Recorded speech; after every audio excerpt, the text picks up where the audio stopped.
complexity, think about having 4 or 5 generations in the South functioning on rain. Just imagine rain in the South versus rain in southeastern New Mexico. There was no such thing. There were droughts and all these other things. So you're talking about people who knew how to farm but had no water, or had to figure out a whole new watering system, whole new crops. So they had to be industrious. They had to learn new things.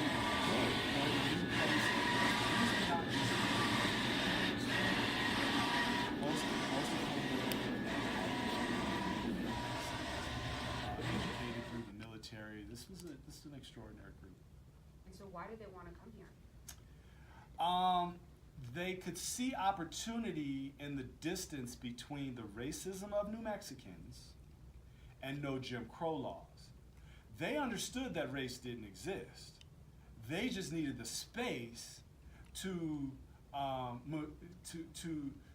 organize their opportunity just for them. So that's how Blackdom fit into the New Mexico overall history. They understood that it was federal territory, which meant that they couldn't have Jim Crow laws for the most part. But they were going to southeastern New Mexico, which was established by Confederates, ex-Confederates. So. And what was talking about Confederates, what was the tone of the rest of New Mexico during that time?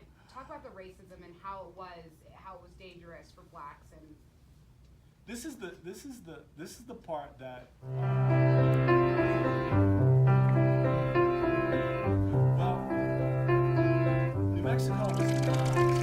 Have you ever stood in the darkness of night, screaming silently you're a man? Have you ever hoped that a time would come when your voice could be heard in a noonday sun? Have you waited so long till your unheard song has stripped away your very soul? Well then believe it, my friend, that this silence can end. We'll just have to get guns and be men. Scrubs to send off to World War II veterans. They would do it in the window, but they would do it in the window next to the colonel's wife, who's also organized a group, and they come together and they do things patriotically.